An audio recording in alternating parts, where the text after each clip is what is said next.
അവസാനം മാരാർജി മൂഞ്ചി. സന്തോഷമായി ഗോപിയേട്ടാ. അത്ഭുതങ്ങൾ അങ്ങനെ എപ്പോഴും സംഭവിക്കില്ലല്ലോ. അത്ഭുതങ്ങൾ സംഭവിക്കാൻ നമ്മൾ കാത്തിരിക്കണം. പ്രിയമുള്ളവരെ നമസ്കാരം. കേരള പോലീസ് കാണിച്ച ഒരു നാറിയ പരിപാടി നിങ്ങളുടെ അടുത്തേക്കൊന്ന് അറിയിക്കാൻ വേണ്ടി മാത്രമാണ് ഞാനിപ്പോൾ ഈ ലൈവിൽ വന്നിരിക്കുന്നത്. അളിയൻ വെറുതെ ടെൻഷൻ അടിക്കണ്ടളിയാ, ഇതൊക്കെ ജീവിതത്തിന്റെ ഒരു ഭാഗമാണ് അളിയാ. ഇതങ്ങനെയല്ലല്ലോ, വരാതെ പോയതിനെ ഫ്ലിപ്കാർട്ടിലൂടെ ഓർഡർ ചെയ്ത് വരുത്തിയതല്ലേ. ഈ പോലീസിനും സർക്കാരിനും ഇവിടുത്തെ രാഷ്ട്രീയ പാർട്ടികൾക്കുമൊക്കെ ഇത്രയേറെ ഭയമാണോ എന്നത് എനിക്ക് മനസ്സിലാകുന്നില്ല. ഈ ഓലപ്പാമ്പ് കണ്ടാലൊന്നും ഉല്ലാസ് കുമാർ പേടിക്കില്ല.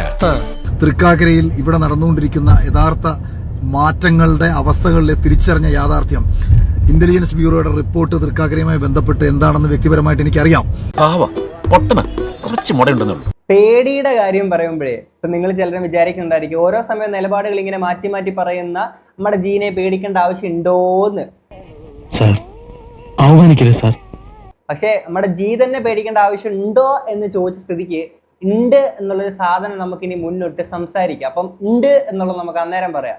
കണ്ണിന് കണ്ണ്, പല്ലിന് പല്ല്, കണക്ക് ഞാൻ തീർത്തോളാം. എന്നെ പേടിച്ചിട്ടാണ് നാണമില്ലേടാ നിനക്കൊക്കെ ഇങ്ങനെ ഭയപ്പെടാൻ എന്നത് മാത്രമേ എനിക്ക് പറയാനുള്ളൂ. ഭരിക്കാൻ വരില്ലേ? എന്ത് ഭരിക്കാൻ വരില്ലെന്ന് പോടർക്ക. ഇങ്ങനെ ഭയന്ന് നീയൊക്കെ എത്ര കാലം ജീവിക്കും? ഇങ്ങനെ പേടിക്കലടാ. ഈ കാണിച്ച തെമ്മാടിത്തരത്തിന് ഏതറ്റം വരെയുള്ള നിയമ നടപടിക്ക് ഞാൻ പോകും.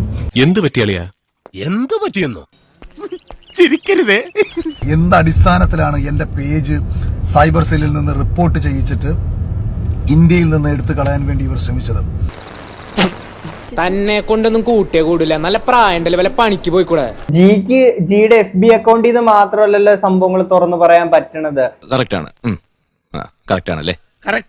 ജിയുടെ ഇൻസ്റ്റഗ്രാം അക്കൗണ്ടിൽ കൂടെ പറ്റും, ജിയുടെ യൂട്യൂബിൽ കൂടെ പറ്റും, ജിക്ക് മീഡിയാസിന്റെ അടുത്ത് വന്നിട്ട് ജിക്ക് സംസാരിക്കാൻ പറ്റും. സോ അങ്ങനെ ജിക്ക് സംസാരിക്കുന്നതിന് ഇവിടെ വിലക്കോ കാര്യങ്ങളൊന്നും ഇല്ല. കാര്യം സത്യമാണെങ്കിലും എനിക്ക് അംഗീകരിച്ചു കൊടുക്കാൻ പറ്റുമോ? ഇനി വിഷമിച്ചിട്ട് കാര്യമില്ല, വരാനുള്ളത് വഴി തങ്ങില്ല. അപ്പൊ അങ്ങനെ അക്കൗണ്ട് കൂട്ടി എന്ന് പറയുമ്പോൾ എനിക്ക് തോന്നുന്നു ചിലപ്പോൾ ശുക്രപർണൻ ഇതുപോലെ ആരെങ്കിലും കുറെ വീഡിയോസ് ഒക്കെ അയച്ചു കൊടുത്തിട്ടുണ്ടായിരിക്കും.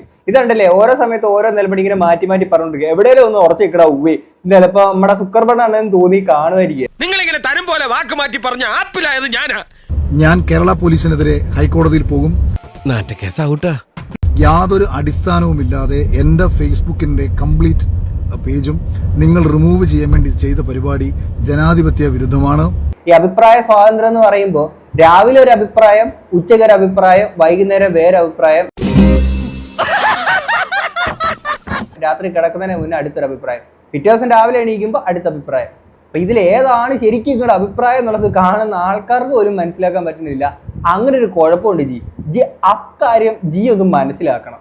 നിനക്ക് പറ്റൂലേ, കളഞ്ഞിട്ട് പോടേ. കുറെ സമയമായിട്ട് കളിയാക്കണ്. ഈ രാജ്യത്തെ ഒരു പൗരന് അവന്റെ അഭിപ്രായം പറയാൻ സ്വാതന്ത്ര്യമുണ്ട്. സങ്കടമുണ്ടോ? നല്ലതാ, കുറെ കഴിയുമ്പം മാറിക്കോളും.